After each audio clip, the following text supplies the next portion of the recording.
Calculate करने में।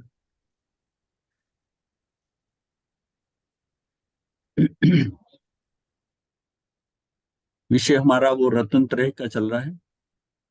उसमें हम पहुंचे थे यथार्थ श्रद्धान, ये हमने से कल कर लिया था। श्रद्धान का अर्थ है निश्चयात्मक रुचि। एक रुचि है निश्चयात्मक रुचि, यथार्थ रूप से पदार्थों का निश्चय करने की अभिरुचि को सम्यक दर्शन कहा है।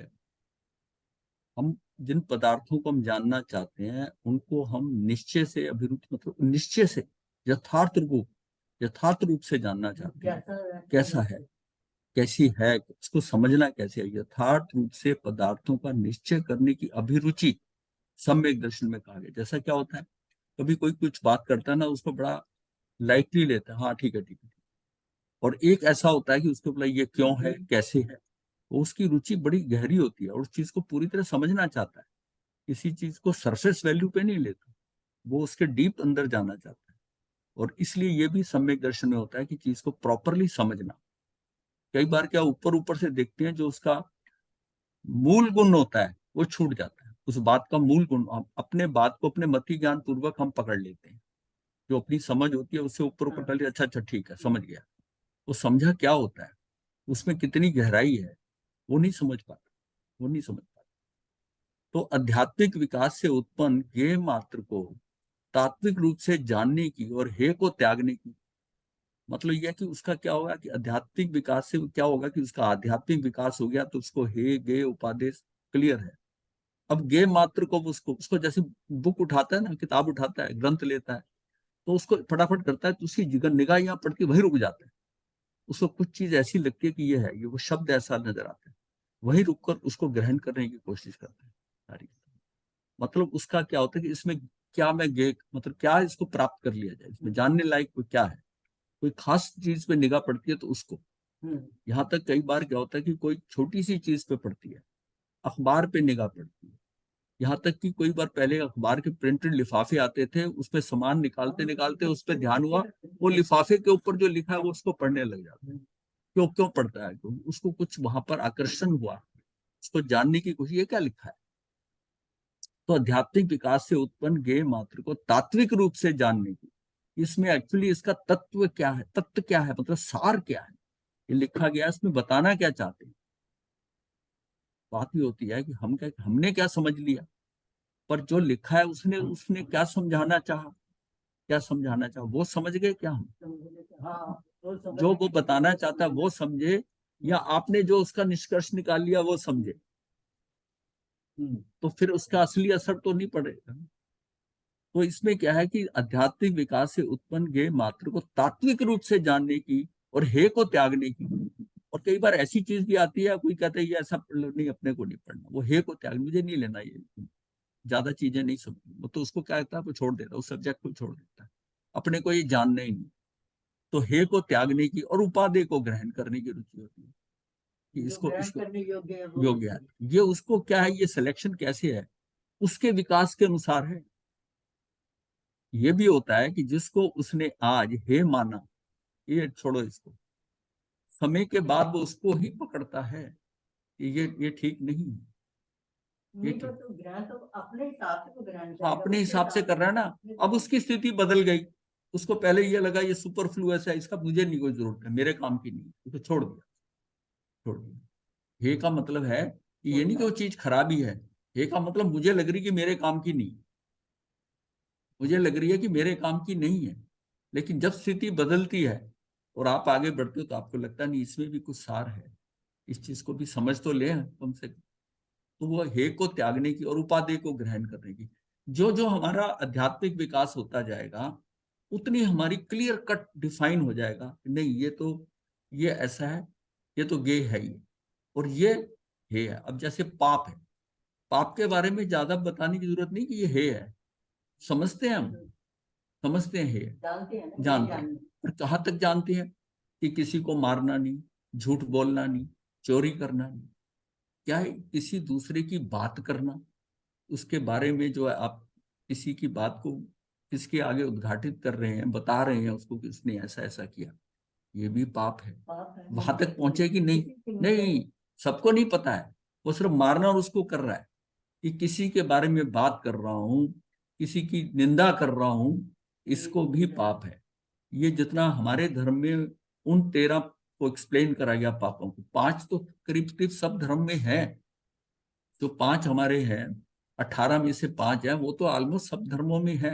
चोरी करना पाप है, झूठ बोलना पाप है, हिंसा करना, ये सब बताया है।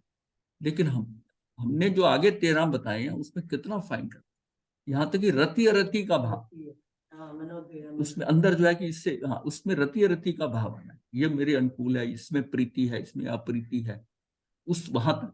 फिर मिथ्या दर्शन शल्य, ये और धर्मों में तो लिया ही नहीं। मिथ्या दर्शन शल्य, मिथ्यात्व पे जितना जोर ज्ञान धर्म में और कहीं नहीं है, मिथ्यात्व पे इतना जोर दिया। वो तो सही और गलत वहां तक रहते हैं, ये मिथ्यात्व का जितना जोर है, और सम्यक्त्व पे भी जितना जोर है, वो भी किसी धर्म में नहीं है जितना जैन धर्म में। सम्यक, इंग्लिश में कहीं जगह आता है वर्ड इनलाइटनमेंट, ये शब्द आते हैं, लेकिन उसके ऊपर क्या है, उनका मतलब है कि इनको जैसे ज्ञान हो गया, समझ में आ गया, ये इनलाइटन, ये व्यक्ति जो है ना इनलाइटेंड है, मतलब यह कि इसको प्रकाश है, इसको इसको कुछ ज्ञान है, ये अच्छी अच्छी बातें करता है। बट ये एक इंटरनल प्रोसेस है कि सम्यक कैसे प्रकट करना है। सम्यक दर्शन जीव में है, केवल ज्ञान है, केवल ज्ञान नहीं जानते जैन के अलावा कि केवल ज्ञान भी कोई चीज है। कि केवल ज्ञान क्या है? ज्ञान तो ज्ञान है भाई, ज्ञान तो ज्ञान ही होता है, उसमें कोई वैरायटी नहीं होती। जब ज्ञान है तो ज्ञान है, जब कहते हैं आत्मा ही ज्ञान है, ज्ञान। अब उसमें कह दिया हमने मति ज्ञान, श्रुत ज्ञान, अवधि ज्ञान, ये क्या है? ये सारा श्योपशम की ग्रेडिंग है, किसका कितना श्योपशम हुआ उसके हिसाब से उसका मति और श्रुत ज्ञान है। ये सारा ज्ञान तो वही ज्ञान है, रॉ मटेरियल तो ज्ञान का वही है, लेकिन उसमें कैसा है, वो ज्ञान कैसा है, तो वो जो है उसके श्योपशम पे डिपेंड करता है। और वो जो है जो केवल ज्ञान है, उसके मतलब सारा शायिक, वो तो शायिक ज्ञान है, वो शायिक हो गया। तो उसमें वहां तो हम एक्सट्रीम पे पहुंच गए। बाकी ज्ञान जो है, और इतनी वैरायटी है उसमें, सिर्फ ज्ञान को हम कहते हैं मति ज्ञान, श्रुति ज्ञान भी कह दिया, या अवधि ज्ञान, एक एक में कितना वेरिएशन है, कितनी वैरायटी है, डिफरेंट तरह के लोग हैं, उनका कहाँ का मति ज्ञान है, कहाँ का श्रुति ज्ञान है, अवधि ज्ञान में कितनी डिफरेंस है, विविधता है, इतनी विविधता है। तो वो किस लिए? ईश्वरक्षम के कारण। जिस जीव का जैसा शिवक्षम है उसका वैसे ही हो। तो मतलब उसके आवरण जो है ना, कितने घना है, हाँ कितने, हाँ कितने, कितना गहरा है, वो परत कितनी मोटी है, उसमें हल्की हल्की करते करते किसी का कहीं कहीं पर रोशनी चमक रही है, किसी का पूरे धीरे धीरे पतला। वो धीरे धीरे क्या है कि हमारे शिवक्षम के कारण वो जो उसको ढका हुआ है आवरण है, वो कितने हल्के और पतले पड़ गए। तो इस तरह जो है ना, एक प्रकार से जो आत्मिक परिणाम है वही निश्चय सम्यक है। अब जो आत्मिक परिणाम है वो सम्यक है, उसकी आत्मा के अंदर जो है, मतलब आत्मा की निर्मलता हो गई, मतलब उसमें ना तो अनंतानुबंधी है और ना मिथ्यात्व है। मिथ्यात्व नहीं है, इसका मतलब यह है कि उसको जो चीज है वो सही सही दिखाई देती है, जो सम्यक है वही नजर आ रहा है, उसी को पकड़ रहा है वो। मिथ्यात्व चला गया। और अनंतानुबंधी के शाय में कि अगर उसको कुछ विषमता आती भी है तो इतनी तेजी से नहीं आती कि वो भड़क उठे, वो उसमें थोड़ा विचार करता है या बड़ा सहज होता है, उसमें समय मिलता है उसको। और जो अनंतानुबंधी है ये तो एकदम भड़क पड़ता है आदमी, आव नहीं देखता ताव, तो उसको सीधा ही, वो तो अनंतानुबंधी की शायरी। और उसमें भी बहुत वैरायटी है, अनंतानुबंधी भी बहुत डिफरेंट डिफरेंट टाइप का है। जिसको हम अनंतानुबंधी कहते हो, कितना है, एक एक व्यक्ति इतना ज्यादा कि उसको जी जान से पूरा परिवार इसको पूरा खत्म ही कर देना है, ये है। कई कहा कि उसको कष्ट देना, मतलब ये सारी वैरायटी है। ये सिर्फ तो मोटे मोटे समझाए गए, ये इससे करके 16, बाकी देखा जाए तो इसमें बहुत ज्यादा वेरिएशन है।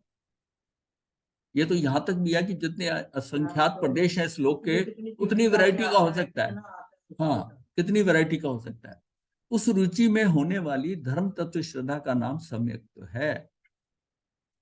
मतलब रुचि जो आती है ना, रुचि से होने वाली धर्म तत्व श्रद्धा का नाम सम्यक है। अब उसकी ना धर्म तत्व में श्रद्धा होगी, श्रद्धा जो, किंतु ये तत्व श्रद्धा अत्यंत दुर्लभ है। ये अंदर श्रद्धा जो आ जानी ना, ये मेरी आत्मा के अंदर जो है वो निर्मलता उस लेवल की, मेरी श्रद्धा जो है, मैं प्रिय धर्मा से दृढ़ धर्मा हो गया, दृढ़ धर्मा हो गया, मतलब उसको कोई हिला नहीं सकता। प्रिय धर्मा वाला हिल सकता है, उसको आज ये प्रिय लग रहा है धर्म, कल को वो उससे हट सकता है। कई बार गुरु भी होते हैं, कई गुरु अभी तक प्रिय लगते हैं, और फिर कुछ ऐसी बात होती है और एक और कोई आता है संत गुरु, उसके वो उसको उनको और बढ़िया लगता है, तो वो लोग वहां छोड़कर वहां चले जाते हैं। तो फिर प्रिय क्या, वो दृढ़ नहीं था, दृढ़ नहीं था, उनके प्रति दृढ़ नहीं था। तो अब यह है कि उसको आगे बढ़ रहा है। और ये हमारे धर्म में भी क्या है कि आप आगे बढ़ते जाओ, किसी कहीं रुको नहीं। अगर आपको उससे दूसरा अच्छा लगता है गुरु, तो आगे चले जाओ।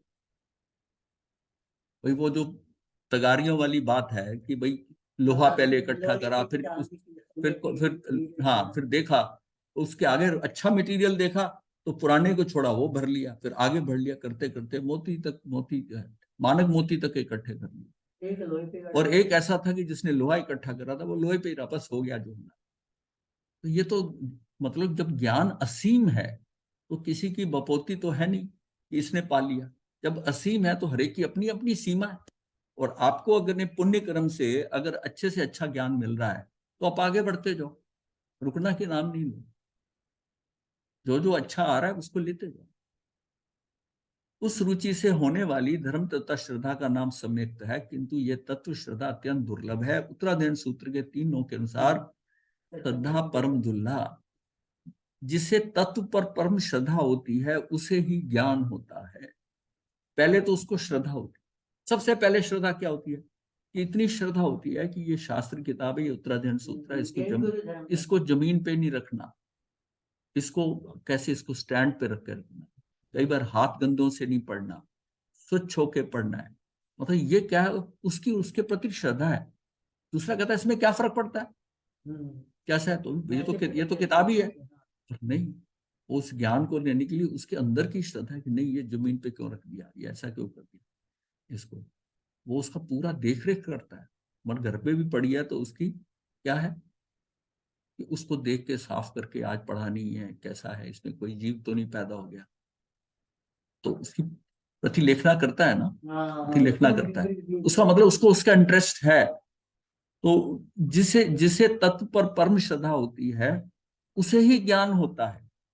पहले तो उसको उस तत्व पर श्रद्धा होनी चाहिए।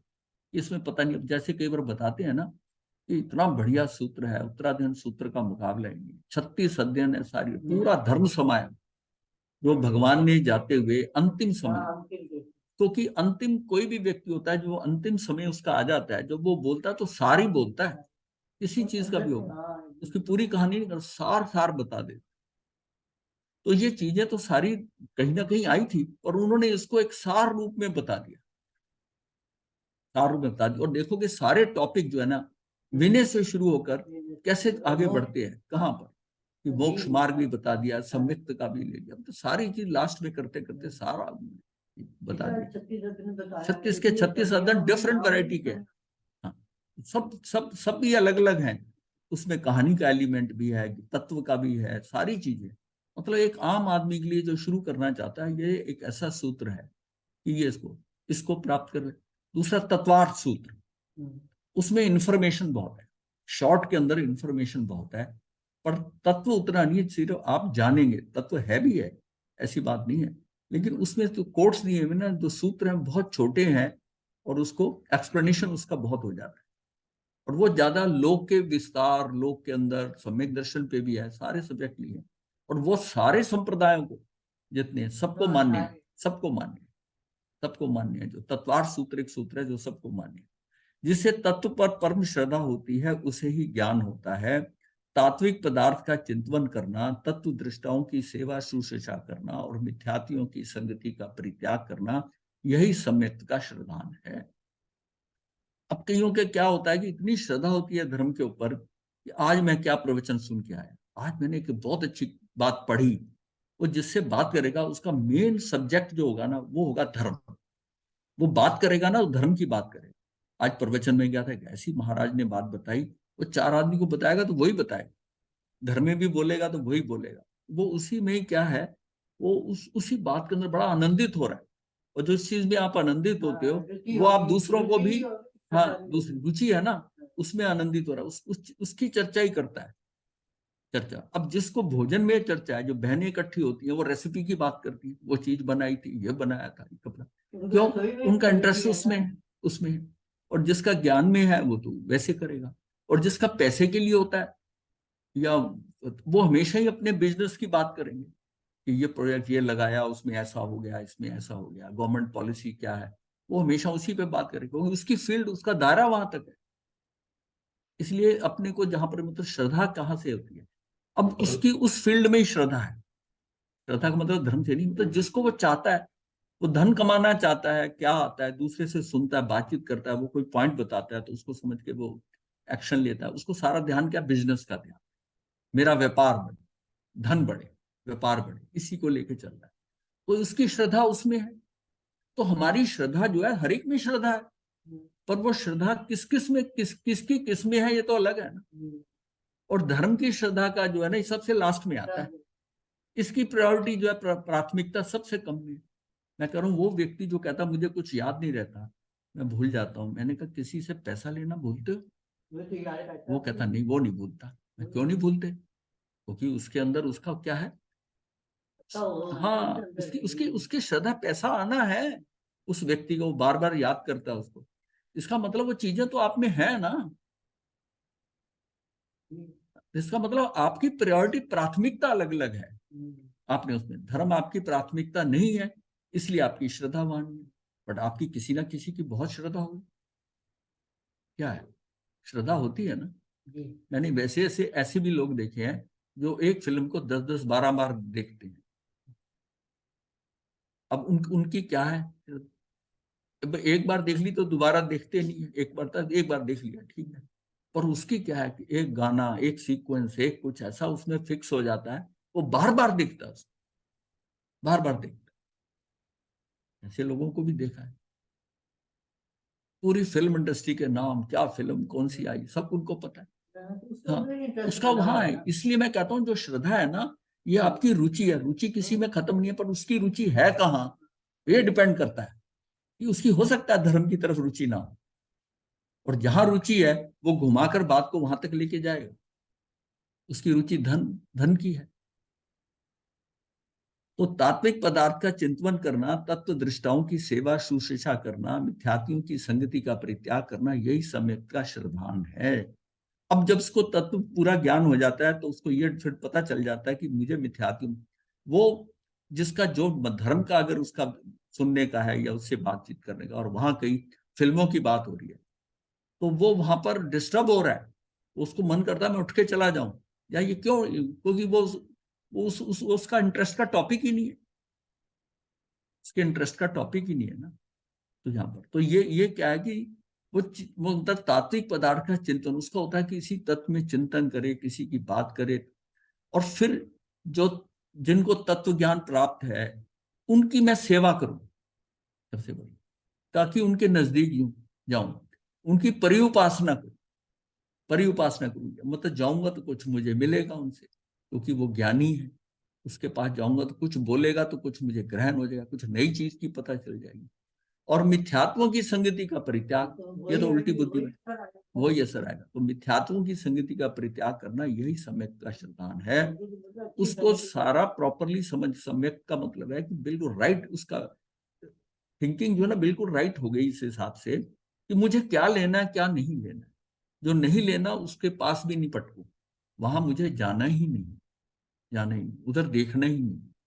तब वो अपने आप को रहता है, अगर वो उसको भी देखता रहता है तो उसका डावाडोल होता है। उसका जो अपने सब्जेक्ट को देखना, उसका टाइम कम हो जाएगा। अगर आप सबको देखते हो, सबको जानते हो, तो आपकी जो है ना, आप फैल रहे हो, आप कंसंट्रेट नहीं हो रहे हो। जैसे सूर्य की किरणें फैलती हैं, ठीक है, थोड़ा थोड़ा सेक मिलता है, बट अगर उसको आप एकत्रित करके एक जगह पे डाल दो, केंद्रित कर दो, तो वो जला देती है। तो अपने को, अपने अंदर श्रद्धान जो श्रद्धा है ना, वो ऐसी एकत्रित हो जाए, एक रूप में आ जाए। अगर हम संशय करते रहेंगे, संशय से वो बिखरती है, उसका एकीकरण नहीं होता, एक जगह पर केंद्रित नहीं होती। और धर्म में बढ़ने के लिए आपकी फोकस जो है ना, वो एक ही जगह होना है।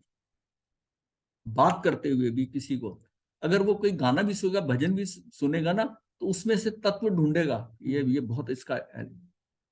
उसको क्या है कि इसमें बहुत सार है, इसका सार है, वो चीजों के सार पकड़ने शुरू कर देता है। तो ये जो है श्रद्धा परम दुर्लभ, ये जीव में कैसे आ जाए। श्रद्धा मतलब है, श्रद्धा मतलब धर्म के प्रति श्रद्धा, यह बहुत दुर्लभ है।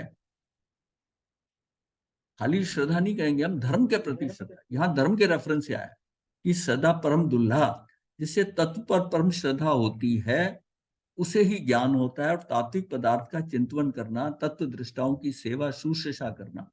अब कहने वाला ये कह सकता है जिनको तत्व का ज्ञान है, गुरु है, इनकी सेवा से क्या मिल जाएगा? भाई उनकी सेवा करोगे तो उनके ऑरा में जाओगे, उनके आभा मंडल में जाओगे आप, वो आपको प्रभावित करेंगे। उनके मुंह से निकला हुआ कोई वचन, हाँ ना, उस आशीर्वाद से नहीं है। ये नहीं है सोच अपनी। हाँ, ये तो फिर वही रह गया ना, जैसे लोग नहीं है। उनके पास रहने से अगर वो बोलेंगे भी ना, उसमें चाहे शब्द भी होगा, कुछ भी होगा, उसमें कुछ सार होगा जो आप पकड़ पाओगे।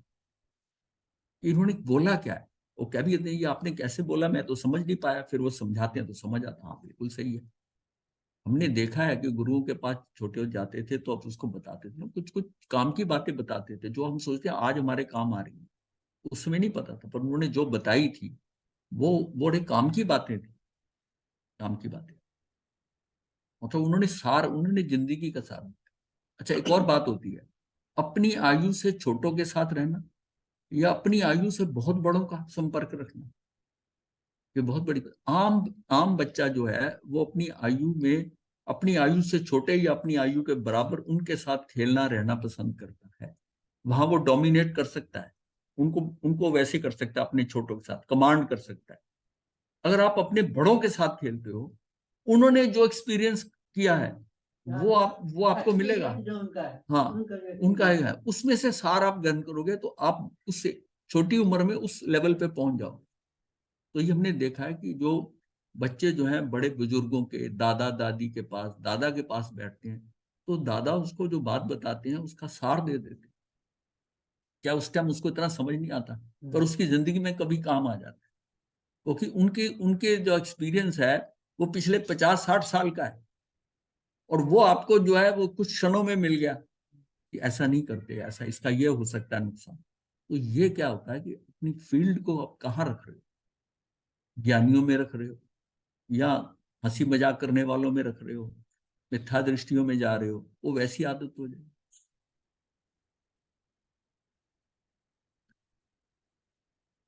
वीतराग अरिहंत देवों का कहा हुआ मार्ग ही सन्मार्ग है, और यही मार्ग निश्चय रूप से प्रधान है। ऐसी जिसकी मान्यता है वही सम्यक पूर्वक श्रद्धावान है। उसकी श्रद्धा जो है ना, वो मतलब है वीतराग अरिहंत देवों का कहा हुआ मार्ग ही सन्मार्ग।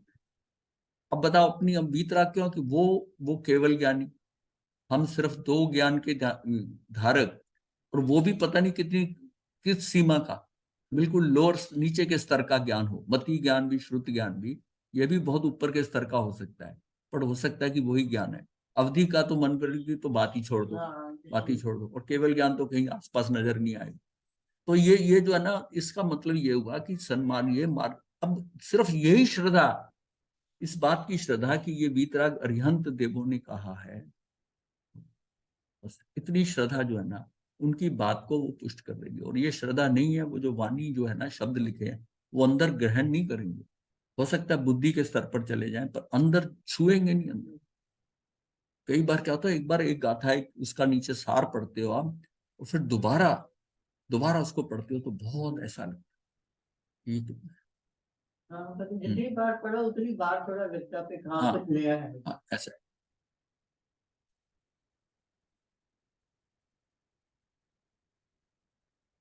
धर्म मार्ग के रहस्य अथवा तत्व को सुनकर भी उसके प्रति श्रद्धा का जागृत होना कठिन है। धर्म मार्ग के रहस्य अथवा तत्व को सुनकर भी उसके प्रति श्रद्धा का जागृत होना कठिन है। कारण है कि बहुत से मनुष्य न्याय युक्त धर्म मार्ग को सुनकर भी उससे विचलित हो जाते हैं। अभिप्राय यह है कि वह न्याय मार्ग पर दृढ़ श्रद्धा नहीं रखते, उसकी उन पर श्रद्धा नहीं श्रद्धा। हाँ, पर एक बार श्रद्धा आनी शुरू हो गई, समझ फिर अब वो बढ़ती जाएगी, उत्तरोत्तर बढ़ती जाएगी। अब वो श्रद्धा ही है कि जो व्यक्ति 1 घंटा इस पे लगाने के बाद फिर वो 1.5-2 घंटा उसको दोबारा पढ़ता है, यानी उसकी जिज्ञासा जो है जानने की इतनी है। और एक व्यक्ति है कि इसमें भी घर की बात वो चल रही है, ये भी चल रही, क्लास भी चल रही है, सामने रखा हुआ है और काम भी कर रहे हैं अपना। ऐसे भी लोगों ने बताया कि हम तो किचन में मोबाइल रख लेते हैं और काम भी करते रहते हैं, सुनते रहते हैं। वो सिर्फ सुनना है, सुनना है। वो सुनना है, सुनने में ठीक तो लगेगा जो कुछ ध्यान उधर लगा हुआ ना, हाँ, दूसरी तरफ। काम में उधर है, उनका उपयोग मतलब डिवाइड हो रहा है, कभी वहां कभी वहां, वो उतनी पकड़ नहीं पाएंगे, पकड़ नहीं छूट जाता है ना, छूट बीच में जाता से छूट जाता है। है, हाँ, उधर ध्यान गया, इधर छूट गया। क्लास में भी जो बच्चा टीचर की बात सुनते सुनते उसका ध्यान कहीं बाहर चला गया, कहीं और बात याद आ गई, अब उसको लगता है कि ये जो बताई बात है इसमें कुछ रह गया, टीचर ने उसमें 2 सेंटेंस और बोल दिए। तो वो सीक्वेंस होता है, बात को पकड़ने का सीक्वेंस है, सारी डायरेक्ट बात नहीं बताई जाती, उसको स्टेप बाय स्टेप बताया जाता है। ऐसा है जो उनकी उनको मतलब ये होता है कि टीचर ने उंगली पकड़कर उनको वहां तक ले जाना है। तो टीचर उंगली कैसे पकड़ता है, वो जो उसकी व्याख्या करता है वो एक एक स्टेप में करता है, और वो उसको पकड़ते हैं, फिर बच्चे अगर कोई क्वेश्चन करे तो उसको पता चल जाता है यहाँ अटक रहे हैं, उसको फिर निकालता है, वो करते करते आखिर में बताता है कि ये अल्टीमेटली, और आप तो बड़े आराम से ग्रहण कर लेते हो, उस सीक्वेंस को ग्रहण करते हो कि यहां से शुरू हुए थे, बात कहां से शुरू करी, और वो धीरे धीरे धीरे धीरे कहां तक ले गए उस बात को, और फिर वो सीक्वेंस है जिसने ध्यान से सुना है उसको याद करने की जरूरत नहीं है फिर। उसके अंदर पड़ गया ना, हाँ, समझ उसके आ गया। क्योंकि वो सारा सीक्वेंस है, सीक्वेंस है, तो बहुत मतलब सुनने का ही होता है। इसी तरह आप जब कोई सूत्र है, कोई मान लिया क्रमी बनते का ही पाठ है, सूत्र ये आप याद करते हो तो क्या शब्द की शब्द है, उसमें एक शब्द निकाल दो, आपका एक शब्द पे अटक जाए, कोई बात करके कुछ कर उधर ध्यान चला गया, आपको सूत्र आगे चलाना मुश्किल हो जाएगा, है ना, क्योंकि वो जो उसकी ध्वनि उसका सीक्वेंस बना हुआ है वो ऑटोमेटिकली बना हुआ है, उसमें जहां आप डिस्टर्ब हुए वहां आपको रुक कर पीछे से पकड़ना पड़ता है या थोड़ा ध्यान देना पड़ता है। हाँ, तो वो धारा टूट जाती है, धारा टूटती है, धारा टूटती है, वो जो सीक्वेंस है वो टूटता है। तो इसका मतलब यह है कि ये सारा जो है ना सीक्वेंस से समझता है, सीक्वेंस से समझ, तो धर्म मार्ग के रहस्य अथवा तत्व को सुनकर भी उसके प्रति श्रद्धा का जागृत होना कठिन है। ये जो है ना मतलब प्रवृत्ति और निवृत्ति, तो इसमें क्या है कि हमें पता है कि प्रवृत्ति यहाँ हो रही है, अब हम आदमी लगा हुआ है, और निवृत्ति हमारी यहाँ है, हमको पता है कि संसार इधर है और निवृत्ति कहाँ पर है, कि संयम लेकर मोक्ष मार्ग की यहाँ निवृत्ति, निवृत्ति मतलब मोक्ष उसके। अब बीच में आपको जहां जागृति आ जाएगी वहीं से आप जो है अपना मार्ग बदलोगे, वैसे मार्ग नहीं बदलोगे, अपने समय में से समय लगाओगे, आपका इंटरेस्ट क्रिएट हो जाएगा। ये जो है ना, ये आपको वहां उस पर कौन लाएगा, आपकी रुचि। मुझे उस जहां जहां आपकी रुचि है दिन भर में कि ये मुझे ऐसा करना है, कल ऐसा बात आएगी, उसको आज प्रायोरिटी वाइज टाइम दोगे उस, क्योंकि रुचि है आपकी, रुचि आपको अब आपको उसको फोकस करने को कहती कि नहीं, उसको तैयारी कर, ये कैसे, क्योंकि रुचि है, और रुचि नहीं है तो ठीक है, रुचि नहीं। ध्यान ही नहीं आएगा। कारण के बहुत से मनुष्य न्याय युक्त और धर्म मार्ग को सुनकर भी उससे विचलित हो जाते हैं। अभिप्राय यह है कि वह न्याय मार्ग पर दृढ़ श्रद्धा नहीं रख पाते, उनकी श्रद्धा नहीं है उसके ऊपर, तो नहीं कर। स्वरूप निश्चिति, अनादिकालीन संसार प्रवाह में तरह तरह के दुखों का अनुभव करते करते योग्य आत्मा में कभी अपूर्ण परिणाम शुद्ध हो ही जाती है, मतलब उनकी जो योग्यता जो है ना, मतलब परिणाम शुद्धि हो जाती है, अपूर्व परिणाम शुद्धि हो जाती जो कभी पहले ना हो। है। हाँ, तो यह कि अनादिकालीन संसार प्रवाह में तरह तरह के दुखों का अनुभव करते करते योग्य आत्मा में कभी कभी अपूर्व परिणाम शुद्धि हो जाती है। ये कैसे है, वो हम कहते हैं ना नदी में पत्थर लुढ़कता लुढ़कता यहाँ तक पहुंच गया, ये हम भी यहाँ तक पहुंचे हैं ना, ये हमारी पीछे से लुढ़कते लुढ़कते पहुंचे हैं, कोई हमें कोई खास सहयोग नहीं मिला होगा या नहीं होगा, यही मान के चलो, अगर कहीं मिला भी होगा तो हमने उसको खो दिया। इस परिणाम शुद्धि को अपूर्वकरण कहते हैं, कि ऐसा मेरे साथ पहले नहीं। तो जब हमने 5 लब्धियां करी थी तो उसमें, हाँ, तो जब उसमें जो है ना अपूर्वकरण, अपूर्वकरण जो आता है ना, ये जो अपूर्वकरण में जीव आएगा, एक तो यहां तक भवी जाएगा, इससे पहले स्टेप तक अभवी भी पहुंच जाता है, श्वेतांबर मान्यता। ये तो सब हाँ, क्योंकि दिगंबर मान्यता तो करण लब्धि से आगे नहीं, करण लब्धि में ही नहीं आने देते ये फैक्टर 3 है। अगर आपको नहीं याद हो तो पहली थी शिवक्षम लब्धि, फिर दूसरी थी विशुद्धि लब्धि, फिर तीसरी देशना लब्धि, फिर प्रायोग लब्धि, और फिर करण लब्धि। फिर करण लब्धि में 3 हिस्से थे, 3 पार्ट हैं उसके। तो करण लब्धि में यथा प्रवृत्तिकरण, अपूर्वकरण और अनिवृत्तिकरण। अपूर्वकरण के ऊपर वो एक्चुअल कार्य करता है, यहां तक पहुंचने का जो सामर्थ्य उसने ग्रहण किया, जो शक्ति उसके पास आई, जो उसके पास आ गई है, वो यहाँ पे यथा प्रवृत्तिकरण तो उसने सिर्फ बाहर बाहर से जाना और वहां तक स्थिति आई, मैं जान गया बस। और यथावत यथा प्रवृत्तिकरण में यथावत उसकी प्रवृत्ति हो रही, वो कर वैसी रहा है, जान गया पर कर वैसी रहा है। ऐसा हमारे साथ अनेक बार हो चुका है, और वहां से आके लौट गए, वहां से आके लौट गए, मतलब सम्यक दर्शन के किनारे पे आकर वहां से वापस हो गए। अब अगर एक स्टेप आगे बढ़ता है, एक स्टेप आगे बढ़ता है, वो है अपूर्वकरण। हमारा भाव आता है कि मैं, यथा प्रवृत्तिकरण क्या, कि राग द्वेष की गांठों के नजदीक आ गया, उसको ध्यान में आ रहा है, लेकिन वो कार्य उस पर नहीं करता। अपूर्वकरण के अंदर है कि वो वहां रुकता है और प्रयास करता है कि ये मेरे राग और द्वेष जो है ना ये कम हो। जब वो कार्य करना शुरू करता है तो उसको बड़ा आनंद आता है, आपको ऐसा फील होता है, क्योंकि वो जो उसको ये ग्रंथियां टूटती हैं, जो जो दुख का कारण थी उसके राग द्वेष, क्योंकि दुख का कारण क्या है जीव को, राग द्वेष। अगर किसी वस्तु में राग द्वेष नहीं है तो उसको दुख नहीं है। तो राग द्वेष का मेन मतलब क्या है कि वो दुख का कारण क्या कहा जाता है, कि दुख का कारण क्या है, तो राग द्वेष। अब राग द्वेष की ग्रंथियां, वो ग्रंथि को भेदन थोड़ा करता है, उसको थोड़ा सुख मिलता है, सुख मिलता है, फिर थोड़ा और करता है, ये उसका अपूर्वकरण हो। ऐसा पहले कभी नहीं हुआ। अब ये उसको अपूर्वकरण के अंदर, अब उसको और कार्य करता है उसका अपूर्वकरण के अंदर। वो भेदन कहते हैं कि ग्रंथि भेदन उसकी शुरू हो गई। अब ग्रंथि भेदन शुरू हो गई तो ये अपूर्वकरण ने यहां तक किया कि उसको वहां ही सम्यक दर्शन भी हो सकता है, अगर ग्रंथि भेदन में तेजी आ जाए, अगर उसकी तीव्रता आ जाए तो उसको वहां भी सम्यक दर्शन हो सकता है। और नहीं तो क्या कि अनिवृत्तिकरण पे तो हो गई, इससे नेक्स्ट स्टेप पे हो जाए अनिवृत्तिकरण में। अनिवृत्तिकरण में आपको थोड़ा सहयोग लेना पड़ता है कि मेरा मोहिनी कर्म उदय ना हो, उस दौरान मेरा मोहिनी कर्म ना उदय, वहां आप अपने प्रयास से कर रहे हो। यहाँ पर वो मोहिनी कर्म को आगे पीछे कर कर आपको एक स्टैंड दिया जाता है अंतर मुहूर्त का, वो आपकी अपनी योग्यता के अनुसार वो टाइम मिलता है आपको, और उस टाइम के अंदर आप उसका भेदन करते हो। क्यों? उस समय आपका मोह जागृति नहीं हो रहा, सिर्फ मोहिनी कर्म की बात कर रहे हैं, उसके मोह के कारण उसका नहीं, उसका सारा जो दर्शन मोहिनी है वो आगे पीछे हो गया, यानी कि मिथ्यात आगे पीछे हो गया। कुछ भी उसके वहां पर आत्मा इतनी निर्मल है कि उसमें कुछ भी नहीं हो रहा। और इसको तभी कहते हैं उपशम कर दिया। उपशम क्या करा, कुछ को आगे कर दिया जो उदय में आ रहे थे, जिनका अभी अब आधा काल पूरा नहीं हुआ था उनको पीछे कर दिया।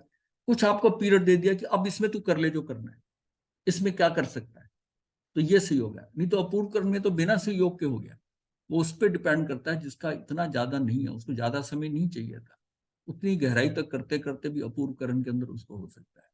और ये जो है इसको क्या उपशम औपशमिक सम्यक दर्शन हो जाएगा, उपशम की सहायता से, उपशम करके उसको, लेकिन ये अंतर मुहूर्त से ज्यादा नहीं होता। और इसके बाद उसको नेक्स्ट सम्यक दर्शन पे स्विच करना पड़ेगा, नहीं तो वो गिरेगा, नहीं तो वो गिरेगा। तो अब ये बात जो है समझनी क्या है कि श्रद्धा कहाँ आई। श्रद्धा अपनी क्षमता पे मुझे करना है। अब ऊपर ऊपर की ज्ञान है, वो वहां यथा प्रवृत्तिकरण पर पहुंचा तो उसको लगा कि देखिए ऐसा है, कर्म तो हल्के हुए ना। एक कोड़ा कोड़ी सागरोपम के बाद में धीरे धीरे अंत्य कोड़ा कोड़ी पे आया, फिर उसमें 200 से 900 सागरोपम तक कम हो गए तो प्रायोग लब्धि में आ गया। अब वो कर्म कटते जा रहे हैं, कटते जा रहे हैं और धीरे धीरे और कटते हैं।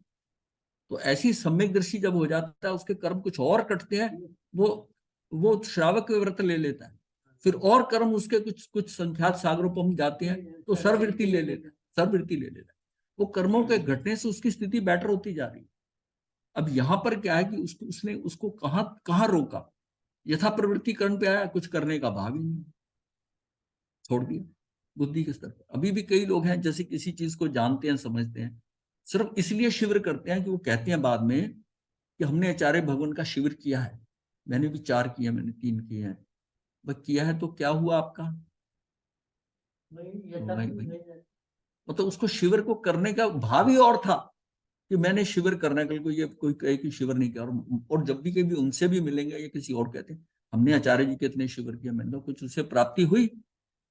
तो प्राप्ति नहीं हुई। तो कुछ तो मिला होगा ना। अगर आपने किसी चीज को छोड़कर उसमें कोई एक्सपेरिमेंट किया, किसी प्रयोग में आप बैठे हो, उस प्रयोग में बैठने से आपको कुछ तो पता चला होगा। ये सभी को इस एक बार में सम्यक दर्शन नहीं हो जाएगा कि वो शिविर में बैठे, लेकिन उसको कुछ तो मिला ना। उस प्रोसेस आचरण में रहने में बैठने में फर्क पड़ता है, फर्क पड़ता है। तो इस परिणाम शुद्धि को अपूर्वकरण कहते हैं। अपूर्वकरण से राग द्वेष की वह तीव्रता मिट जाती है। जो राग द्वेष हमें दुखी सुखी जितना उसमें हो रहा है, राग के कारण दुखी, द्वेष के कारण दुखी, राग द्वेष के कारण दुखी सुखी हो रहे हैं, अब वो तीव्रता खत्म हुई। अब आपको वैसे ही आनंद आएगा। अपूर्व करने लगेगा कि ऐसी तो मेरे साथ कभी घटना नहीं घटी, बड़ा आनंद आया, बड़ी घटना घटी। तो ये क्या है? तो जो तात्विक पक्षपात, सत्य का आग्रह में बाधक है, मतलब क्या वो मिटता क्या है कि जो आपके सत्य का आग्रह, मतलब तात्विक पक्षपात में बाधक था, तो राग द्वेष की तीव्रता मिटते ही आत्मा सत्य के लिए जागरूक बन जाती है। आपका वो द्वेष भी तो कम हो रहा है ना। द्वेष किसी व्यक्ति से थोड़ी होता है, धर्म के साथ भी होता है, धर्म क्रियाओं से भी होता है। ऐसे लोग हैं बोले हम नहीं शिविर करेंगे, क्यों? स्वाध्याय करते हैं। जो स्वाध्याय करने वाले हैं वो उस शिविर को पसंद नहीं करते, ध्यान साधना को ठीक नहीं करते समझते, क्योंकि शुरू में बैठते उनका ध्यान नहीं लगता। वो शाब्दिक इतना सामान इकट्ठा किया हुआ है, परिग्रह इतना शब्दों का है कि उसको टिकने नहीं देता, वहां टिकने नहीं देता। तो राग द्वेष की तीव्रता मिटते ही आत्मा सत्य के लिए जागरूक बन जाती है। उसको मिला कुछ नहीं पर जागरूक हो गई। और जागरूक होना क्या है? मेरी रुचि आगे बढ़ गई। जागरूक किसको कहोगे? जागरूक होना। अतः वस्तु स्वरूप निश्चित ही यथार्थ दर्शन है। उसकी वस्तु का स्वरूप निश्चित हो गया। आपको जो बताया जा रहा है ये क्या है, वस्तु स्थिति क्या है, ये क्यों हो रहा है, कैसे हो रहा है, उसका सारा प्रोसेस समझ में आ रहा है। यही यथार्थ दर्शन है और आत्म श्रद्धानी सम्यक दर्शन है। आत्मा की श्रद्धा होगी इतनी। आत्मा की श्रद्धा क्यों होगी? कि आपको कुछ मिला है। आत्मा में जाने से देखो, जीव व्यक्ति जो है ना, मनुष्य जो है, कोई ऐसा अगर उसको कुछ प्राप्त नहीं होता ना, वो काम को दोबारा करने को तैयार नहीं होता। थोड़ा प्राप्ति होती है ना, फिर उसकी भागता है वो, उसको कुछ नजर आता है, उसको कुछ सुख नजर आता है वो आत्मा का। जब तक उसको विषयों में सुख नजर आता था, विषयों में सुख आता था, वो विषयों को सुख समझता है। ये नहीं पता ये जिसको तू सुख कह रहा है ये दुख है वास्तव में। विषयों के दुख का ये ढंग है कि तुझे दुखी करना है। हाँ, वो किसी को जैसे है ना, वो क्या है विषयों का? वो मछली को देने के लिए वो आटे की गोली का ना कांटे से लगा के देता है ना, ये विषय है। मछली आती है खाने के लिए, उसको लगता है ये आनंद आएगा खाकर, वो फंस जाती है। ये सारे विषयों में एक्चुअल में ये दुख है। विषय ये दुख है। और उसको हम, क्योंकि दृष्टि हमारी बाहर की है, तो हम उसमें समझते हैं कि सुख होगा। हाँ हाँ, उसमें तो हाँ, उस समय पर एक्चुअल में वो सब दुखी करने वाले हैं। ये जब समझ में आता है तब वो विषयों से हटता है कि ये दुख है। राग द्वेष की तीव्रता मिटते ही आत्मा सत्य के लिए जागरूक बन जाती है। अतः वस्तु स्वरूप निश्चित ही, वस्तु स्वरूप की निश्चित हो गई ना जो है स्थिति, यथार्थ ये दर्शन। वस्तु स्वरूप किसको? वस्तु किसको का? आत्मा का। आत्मा के स्वरूप की निश्चित हो गई। क्यों होगा? आत्मा है तो उसके कारण यथार्थ दर्शन है। तो आत्म श्रद्धानी सम्यक दर्शन है। आत्मा की श्रद्धा होगी इतनी। एक होता है आत्मा को शब्दों से जानते हैं, बताए हुए जानते हैं, लेकिन आपने उसको खुद फील किया कि ये कोई चीज ऐसी है जो सिर्फ अंदर जाने में ही मुझे इतना सुख देती है और कुछ दुख नहीं। और बाहर वो जो है विषय है, उसको पाने के लिए भी दुख उठाना पड़ता है और पाने के बाद भी दुखी करती है। तत्वार्थ लक्षण की मुख्यता का हेतु है, क्या है? हेतु है इस तत्वार्थ लक्षण में जीव, अजीव आदि एवं आश्रव आदि का श्रद्धान होता है। तत्वार्थ श्रद्धान क्या है? ये सारे तत्व, हाँ, मतलब तत्व क्या है? तत्व का अर्थ कहते हैं पदार्थ। जैसे पदार्थ के अंदर भी अर्थ लगा हुआ है, पदार्थ। तत्वार्थ का मतलब है कि ये 9 जो तत्व है ना, इसको 9 तत्वार्थ भी कह सकते हो आप। ये एक एक तत्व का अर्थ है। इस तत्वार्थ श्रद्धान लक्षण में जीव, अजीव आदि, वो बाकी 9 के 9 आ जाएंगे कि जीव, अजीव, बंध, पुण्य, पाप, आश्रव, संवर, निर्जरा, मोक्ष, ये तत्वार्थ है। तत्व का इसका अर्थ, ये तत्व के पदार्थ हैं। ये इसको कई जगह पदार्थ भी लिखा है। दिगंबर मान्यता में ये 9 पदार्थ कहे हैं, पर तत्व 7 कहे हैं। पदार्थ 9 लिखे हैं, जहां पर उन्होंने पदार्थ लिखा है उन्होंने 9 लिखा है, तत्व को 7 लिखा है, क्योंकि वहां उन्होंने जो है वो जोड़ दिए दोनों उस पदार्थ में। आश्रम के अंदर वो पुण्य पाप भी साथ में मिला दिया। पुण्य पाप हटा के आश्रम। हाँ, आश्रम, आश्रम का मतलब आ रहा है पुण्य पाप कोई भी आ रहा है, आश्रम बिना आश्रम वो तो आ रहा है, आगमन हो रहा है कर्मों का। तब मोक्ष मार्ग के प्रयोजन की सिद्धि होती है। ये श्रद्धान होने पर जीव सम्यक्ति होता है, मतलब तत्वों का स्वरूप भली भांति भाषित हो। तो यहाँ एक बहुत बड़ा पॉइंट क्या हुआ है कि जैसे तीर्थंकर भगवान ने, जैसे भगवान ने, महावीर स्वामी ने जैसा तत्वों का स्वरूप बताया है, उन्हीं भावों से, उसका श्रद्धान करने से सम्यक दर्शन होता है। और वो निश्चय से सम्यक दर्शन है, व्यवहार वाला नहीं। अगर आपने उतनी गहराई से नहीं करा तो हो सकता है व्यवहार रह जाए, लेकिन आपको इससे सारा ये इतनी इंपॉर्टेंट है, इसीलिए हम सारा जोर कहाँ देते हैं कि पहले षट द्रव्य समझो, फिर 9 तत्व समझो। और ये सारे इतने इंपॉर्टेंट है। देखिए, आप 25 बोल करते हो ना, उसमें 8 कर्म, 14 गुणस्थान, और ये जो क्या है 6 द्रव्य, ये 20वां बोल है, और ये 14वां बोल है नव तत्व, ये 14वां बोल। ये इतने इंपॉर्टेंट है समझने के। वो तो एक बार में समझ गए कि कर्म 8 होते हैं, गुणस्थान 14 होते हैं, पर इसमें इनकी इनकी बहुत बारीकी से समझना है, क्योंकि षट द्रव्य हमको पूरी लोक की स्थिति बता रहे हैं कि लोक में आपको क्या अवेलेबल है। ये चीजें आपको मूव करने के लिए, मिलने के लिए, स्थान देने के लिए काल है, ये सारा संसार में रहने के समान है। यहाँ आपको ये उपलब्ध है इसमें संसार में रहने के लिए। और संसार से अगर निकलना है तो इसी जीव जीव का जो दूसरा पैटर्न है नव तत्व, इसको फॉलो करो, इसको फॉलो। फिर जीव जीव बंद को छोड़ना पड़ेगा, आश्रम को त्यागना पड़ेगा, और फिर आगे बढ़ो। अभी फाइनली आता है कि संवर पूर्वक ही निर्जरा होगी, संवर पूर्वक निर्जरा है, संवर पूर्वक निर्जरा। यह श्रद्धान होने पर जीव सम्यक्ति होता है, परंतु वह यही संतुष्ट होकर नहीं रह जाता। आश्रव आदिक का श्रद्धान होने से राग आदि छोड़कर वह मोक्ष का उद्यम भी करता है। आश्रव को छोड़ेगा पहले, ये आश्रव को छोड़ना मतलब संवर, तो फिर उद्यम भी करता है। इस प्रकार ये लक्षण अत्यंत स्पष्ट है तथा कोई भ्रम उत्पन्न नहीं करता। ये बिल्कुल क्लियर है कि मुझे आगमन रोकना है नए कर्मों का। सबसे पहले अब हम क्या कर सकते हैं, हमारे लिए भी क्या है, तो नवीन कर्मों का बंध रोक। अब कर्म कैसे और कहां से आते हैं, इसके लिए तुझे आध्यात्मिक वो ज्ञान जो है ना, वो धर्म का ज्ञान लेना पड़ेगा कि कहाँ मैं भूल करता हूं तो ये कर्म का बंद हो जाता है। ये कहाँ बंद होता है, उस बंद को रोकने के लिए कि बंद ना हो। मतलब पीछे वाले को अलग बात है, ये बंद ना हो मुझे। पीछे वाले को ये पता है कि उसको तो एक फंडामेंटल चीज है कि ये सब तेरे कर्मों से आ रहा है, निमित्त आ रहा है, तूने वैसा कार्य नहीं करना, नहीं तो तेरा नवीन कर्म बंध जाए। वो वहां से नवीन कर्म बंधेगा। और यहाँ यह कि नवीन कर्म ना बंधे, दोनों मिल रहे हैं यहाँ पर कि तेरा नवीन कर्म बंधेगा तो उसका काल अलग होगा, तब तक तुझे फिर इंतजार करनी पड़ेगी। फिर तू नया कर्म बांध लेता है, उसकी तेजी के अनुसार जैसा बांधा है उसके हिसाब से तेरा फिर टाइम पीरियड आगे बढ़ जाता है। और इसी के कारण अनादिकाल से हम भटक रहे हैं। पिछली गतियों में तो समझ नहीं आता।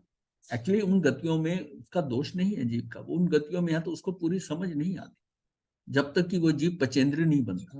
पचेंद्रीय में भी मनस्क नहीं बनता। मनस्क में भी अगर त्रियंच है तो बहुत रेयर होता है कि इसी तरंच को समझ आए, वरना नहीं आती। वो भी वैसा होता है जो मनुष्य से जाकर त्रियंच बना है, तो उसके कुछ उसके मतलब उसका ज्ञान उसको आगे हेल्प करता है। यानी वो उसकी कहीं मनुष्य मनुष्य भाव में कुछ उसने ऐसा किया पर कहीं चूक हो गई थी, चूक हो गई इसलिए वो त्रियंच बना।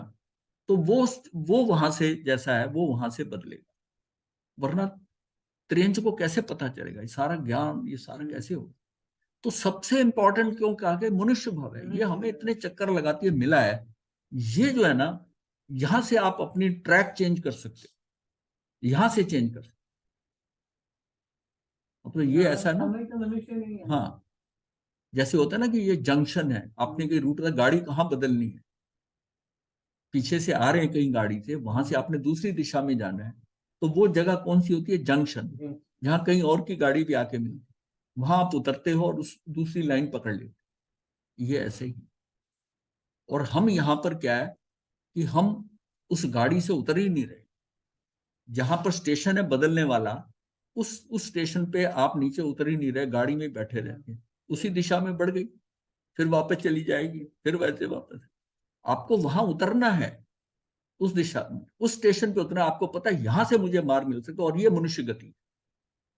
और इसी इसलिए दुर्लभ का, ये बहुत घूम घाम के मिलती है और हम इसी को व्यर्थ गवा देते। और फिर खासकर मनुष्य कई बार बने होंगे, पर हमेशा हमको ये धर्म और ये ज्ञान नहीं मिला। मान लिया मनुष्य बन भी गए, अनार्य देश में बन गए, अनार्य धर्म, हाँ, कई बार बने हैं, पर ज्यादा बार नहीं बने हैं, वो भी मनुष्य बनना आसान नहीं है। तो उसकी मतलब आया हुआ है कि 20 कोड़ा कोड़ी साधन। अब ये अवसर्पणी और उत्सर्पणी टोटल 48 भाव, और 48 में भी एक लगातार बार में आप 8 बार बन सकते हो, 7 बार यहां और 1 बार जुगलियों के भाव में। उसमें भी धर्म नहीं है। मतलब अगर कंटिन्यूस बनते हो तब यहां पर है।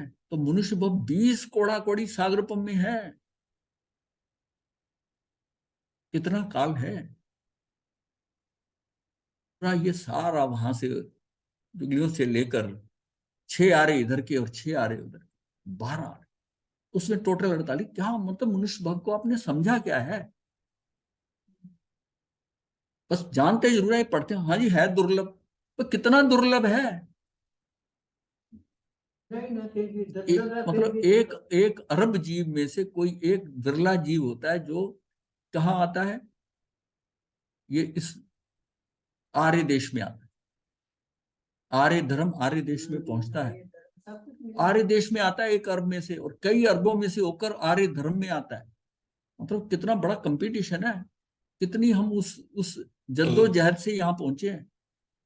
और अब क्या, खाओ पियो मौज करो। अब ऐसे कहते हैं खाओ पियो मौज करो, कैसे होगा?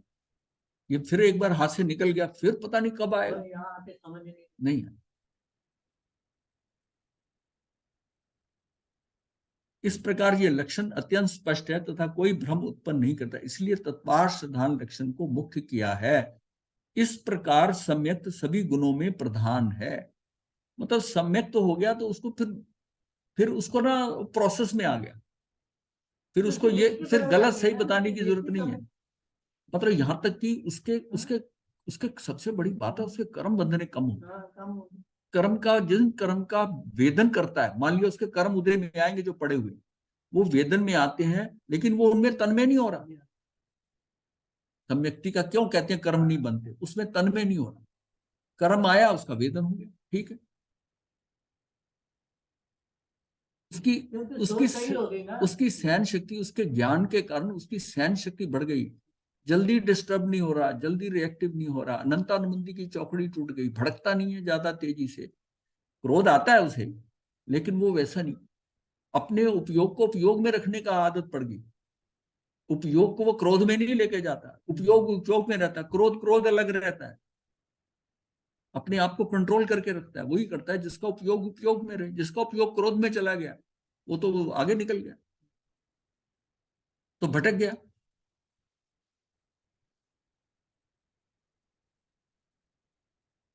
सम्यक दृष्टि जीव भावांतर में ओज तेज विद्या वैभव बल यश और एवं विजय से संपन्न होता है। इस जन्म में अगर सम्यक दृष्टि हो गया तो उसका भवांतर में, आगे के भवों में जितने भी उसके भव हैं, ये हो सकता है 3 भव हो, 5 हो, 7 8 हो, 15 भव, 15 भव से ज्यादा नहीं, और 15 भव में भी 8 भव मनुष्य के और 7 देव के, देव। तो सम्यक दृष्टि जीव भवांतर में ओज तेज विद्या वैभव बल यश एवं विजय से संपन्न होता है तथा महान कुलीन व श्रेष्ठ मानव होता है। मतलब आगे से उसका ट्रैक चेंज हो गया ना। अब जो उसने अपने आप को बदला है, अब जो रूट लिया है उसमें उसको चलो मतलब यह चीजें ही मिलती रहेंगी उसको जब तक उसका कल्याण हो। यथार्थ दर्शन की शरण प्राप्त करके सत्य शिव अजर अक्षय अव्ययवाद शोक रहित भय रहित और प्रकाष्ठा को प्राप्त निर्मल ज्ञान सुख बल वैभव स्वरूप मुक्ति को धारण करता है। इस जो इस वहां से चेंज हुए बिना हमें ये सब प्राप्त नहीं हो सकता। ये तो जो ना सम्यक दृष्टि को तो इसको तो पकड़ लो जो है, और उसके लिए बताया बार बार वही मिथ्यात्व और अनंतानुबंधी कषाय। कोई लंबा चौड़ा प्रोसेस नहीं है, सिर्फ अपनी दृष्टि जमाने की बात है, दृष्टि जमानी पड़ेगी। जैसे नगर में द्वार प्रधान है और मुख में जिस प्रकार चक्षु प्रधान है तथा वृक्ष में जिस पर मूल प्रधान है, उसी प्रकार ज्ञान चरित्र और आत्मवीर व तप इन 4 आराधनाओं में सम्यक्त ही प्रधान है। बहुत मतलब इसी से शुरू होगा कार्य, ये सारा आगे का कार्य इसी से शुरू होगा। दर्शन शुद्ध ही वास्तव में शुद्ध है, क्योंकि दर्शन शुद्ध ही निर्वाण को प्राप्त करते हैं। दर्शन शुद्ध जिनका होता है वही निर्वाण को प्राप्त करते हैं, यानी सम्यक्ति ही निर्वाण को प्राप्त होगा। तो दर्शन शुद्ध होना जरूरी। सम्यक दर्शन विहीन पुरुष को सम्यक ज्ञान की प्राप्ति नहीं होती। सम्यक ज्ञान के बिना चरित्र गुण प्रकट नहीं होते, यानी सम्यक चरित्र। गुण रहित मनुष्य के सभी कर्म का क्षय नहीं होता एवं कर्म क्षय किए बिना सिद्धि पद की प्राप्ति नहीं होती। ये उत्तराधिकरण के 28-30 में आया हुआ, 28/30। इस प्रकार सिद्धि का मूल सम्यक दर्शन है। जिन जीवों ने मात्र अंतर्मुहूर्त के लिए भी सम्यक का स्पर्श किया, उन जीवों का अर्धपुद्गल परावर्तन से कुछ समय शेष रह जाता है, संसार प्रविमन ही शेष रह जाता है। मतलब ये कितना बड़ा माइलस्टोन है। इसके लिए तो पूरा जुट जाना चाहिए, कटिबद्ध होकर पूरा।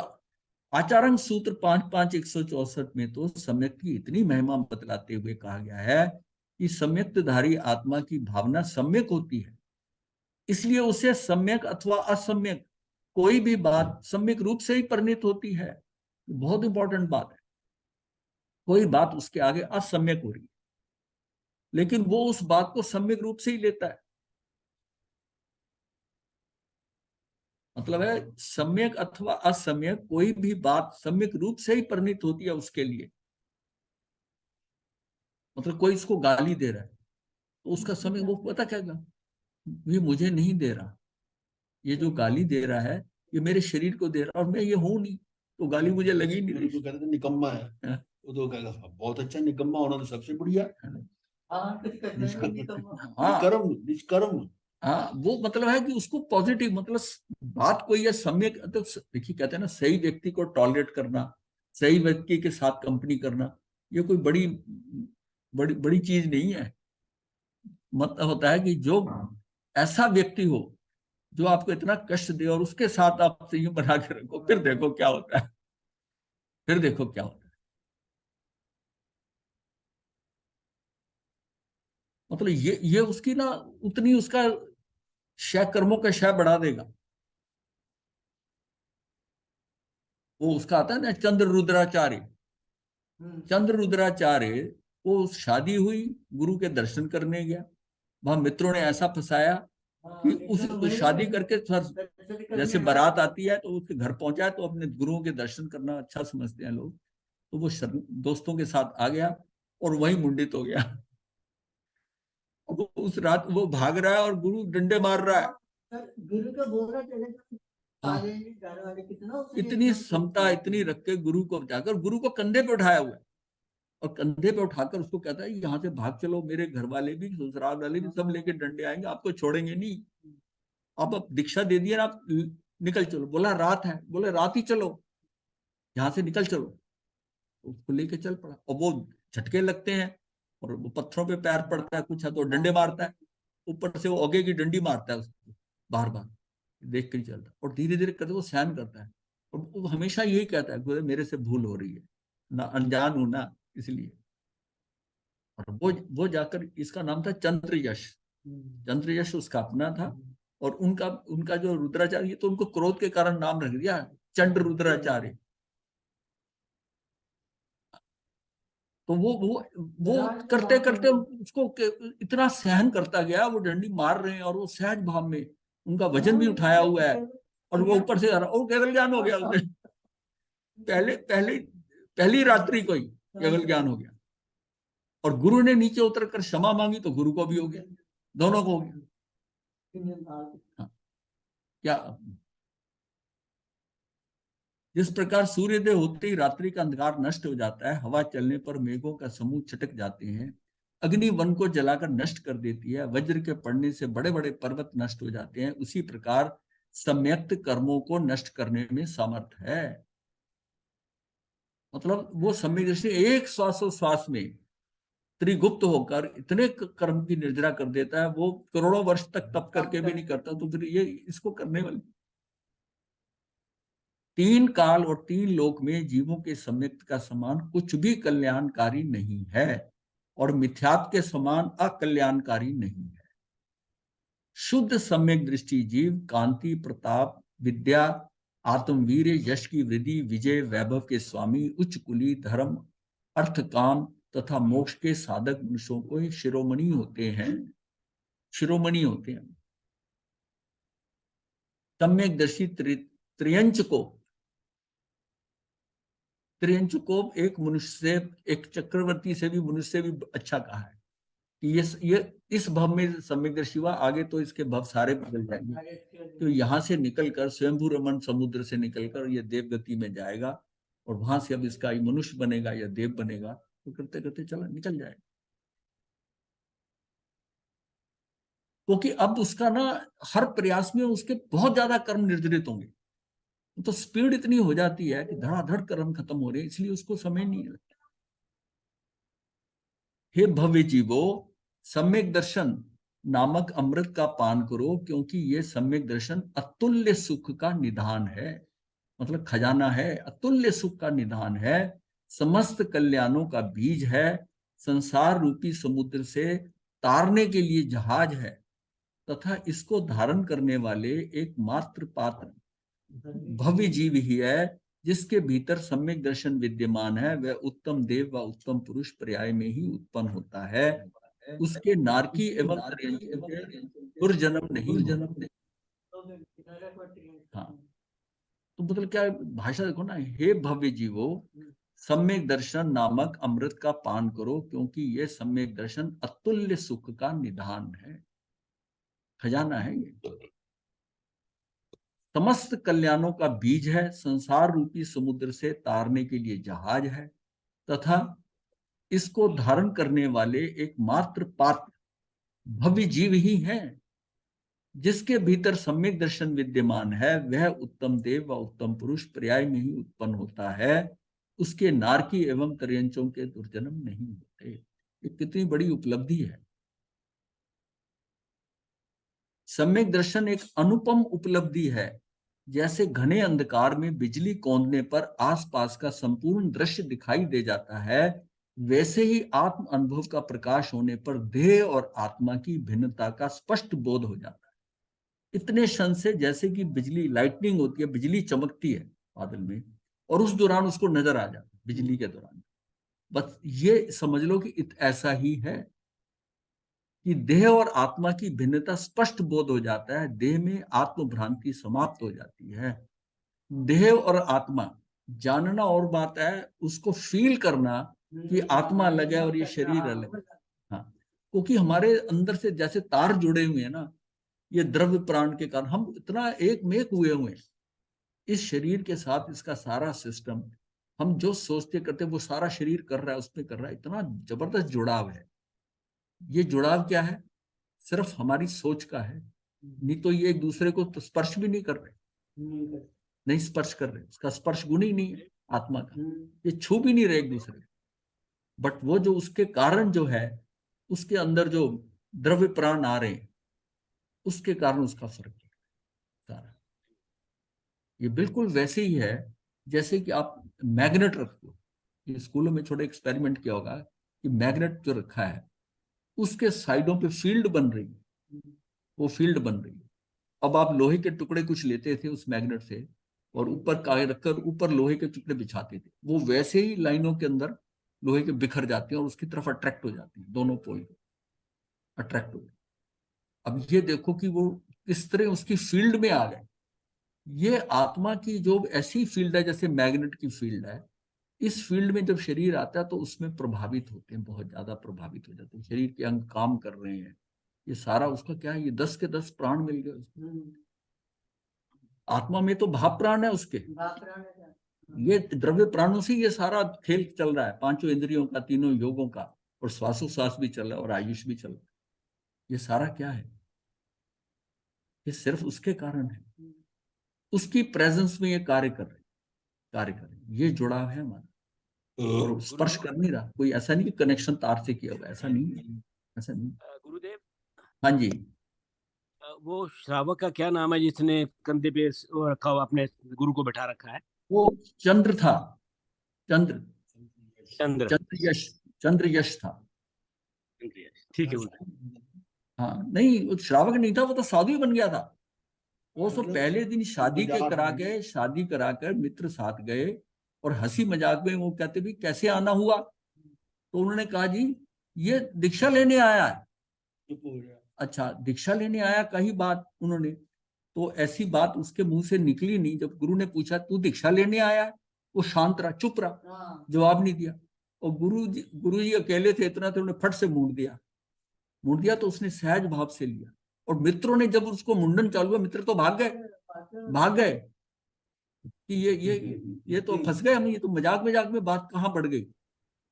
और ये जो है ये दीक्षित हो गया। वो गुरु तो उन्होंने कहा, गुरु को कहा जी कि अब जो है ना, वो गुरु उसको बताने लगा, करने लगा, वो करते करते शाम हुआ। उसने कहा जी गुरु जी अब रात का अंधेरा और निकल चलो इसमें, मेरे ये पहुंचेंगे तब तक घर वालों को पता चलेगा, मेरी ससुराल और ये सब डंडे लेके यहाँ आएंगे और गुरु जी बहुत बुरा होगा। गुरु पहले चल नहीं रहा था, हम रात को नहीं जा सकते। बोला नहीं, यहाँ से चलना पड़ेगा। उसने कहा भाई मैं तो चल नहीं सकता रात को। बोला मैं उठा लूंगा आपको। तो कंधे पे उनको डाल दिया। उनसे पहले केवल ज्ञान लिया। मतलब देखिए ना, जब चलते चलते झटके बंद हो गए। हाँ, क्या करो, हाँ ज्ञान हो झटके चलते चलते पहले बड़े झटके पड़े थे, डंडा मार रहा था। तो गुरु ने देखा अब सही चल रहा है, बोला डंडे खाए ना, डंडे खाए तो अब ठीक हो गया तू। फिर उसको ध्यान में आया ये बिल्कुल झटका नहीं लग रहा, क्योंकि रात के अंधेरे में से सारा कुछ नजर आ रहा है, ठीक ढंग से ऐसे चल रहा है जैसे। अब सड़क कोई पक्की थोड़ी थी, कच्चे रास्ते थे। तो उसने कहा तुझे कुछ कोई ज्ञान हुआ है? हाँ, कहता आपकी कृपा से, आपकी कृपा से। गुरुदेव, इसमें एक क्वेश्चन अराइज होता है हाँ कि जी, उसने कोई 48 मिनट नहीं लगाए तो उसमें चिंतन के अंदर ही उसको केवल ज्ञान हो गया फिर? हाँ 48 मिनट का ये जो मतलब है कि उसकी भावधारा जो थी वो अपने में ही थी, वो अपना चल रहा है, वो उसको गुरु को ले जा रहा है। और वो देखिए ना, वो जीव कैसा था जिसको शादी करा कर आया है, दर्शन करने आया, और गुरु ने पूछा, उसने ये नहीं कहा नहीं जी नहीं मैं दीक्षा नहीं लेना चाहता। मित्र तो ये समझते थे हम मजाक कर रहे हैं, ये बोलेगा नहीं नहीं जी ऐसा नहीं है। वो बोला नहीं कि दीक्षा की बात हो रही, इतनी इंपॉर्टेंट नहीं, नहीं क्या करना, वो सहज भाव में ले गया। ये मेरा सहजता तत्व कहने का, हाँ जी, हाँ गुरुदेव जी, मेरा तत्व कहने का ये था कि हाँ खाली ये जो मार्ग है 48 मिनट से नहीं होता है, ये हाँ अगर हम चिंतन में चले जाते हैं तो तब भी हो सकता है। हाँ। अगर आप बाहर नहीं, मतलब आपका ये है ना, अंदर चले गए। आपका अंदर है, वो चल रहा है, कर रहा है, वो अपनी आत्मा में ही है। ये तो आत्मा वाली तो बात रहेगी, लेकिन जरूरी नहीं कि आप ध्यान साधना में बैठे हो, पोज बना के बैठे हो 48 मिनट टिकूंगा, ऐसा नहीं है। चलते फिरते भी होता आप चलते फिरते भी 48 है। मिनट के अंदर नाचते हो। नाचते हो सकता है। आप दिन भर में आंख खुली हुई है, और आप अपनी आत्मा का चिंतन कर रहे हो, सबसे बड़ा ध्यान अच्छा वही है। डॉक्टर का भगवान को देखो ना, स्टेशन पर बैठे बैठे। हाँ, क्योंकि आंख बंद करके कईयों ने कुछ स्टेशन के ऊपर, रेलवे स्टेशन के प्लेटफॉर्म पे हो गया सम्यक दर्शन, उस टाइम कोई उन्होंने समाधि लगाई हुई थी, कुछ ऐसा था। जो 48 मिनट वाला ना, वो केवल ज्ञान है 48 मिनट तक। सम्यक दर्शन के लिए इतना टाइम नहीं चाहिए, नहीं उसको गुरुदेव, इनको केवल तो ज्ञान केवल- हुआ। मैं आपको दोनों गुरुदेव, बातें क्लियर कर रहा हूं कि सम्यक दर्शी ये नहीं सोचे, मतलब सम्यक दर्शन तो उसको किसी 1-2 मिनट अंदर रहने टिकने से हो जाएगा, और केवल ज्ञान के लिए उसको 48 मिनट रहना है। अब इनको हुआ केवल ज्ञान, तो इसका मतलब वो अपनी आत्मा में 48 मिनट गुरु मार भी रहा है, गुरु का वजन भी उठाया हुआ है, और सब करते चल भी रहा है, और तब भी इसको हो।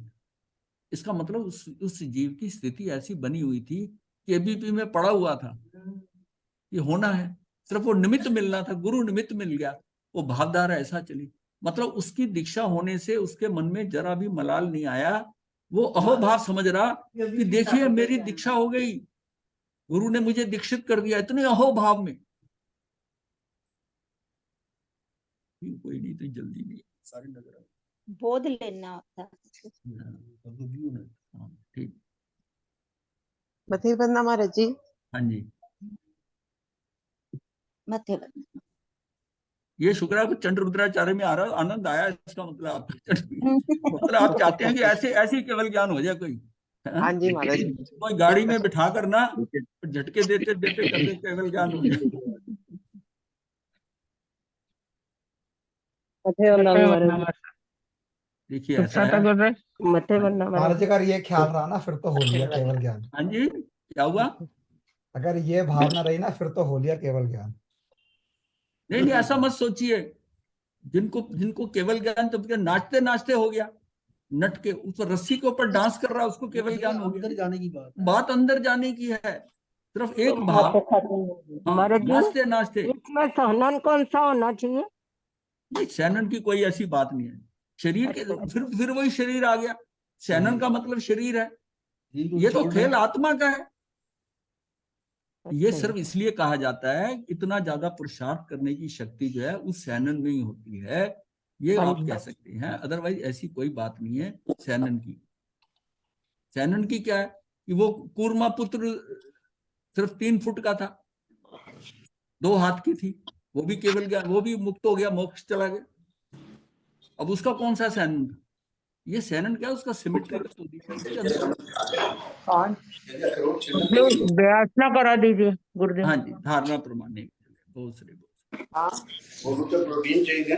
बैजू, ये इसके साथ प्रोटीन के साथ ही खा। बोल रहे हैं, कुछ समझ नहीं आ रही, कुछ अपनी बात।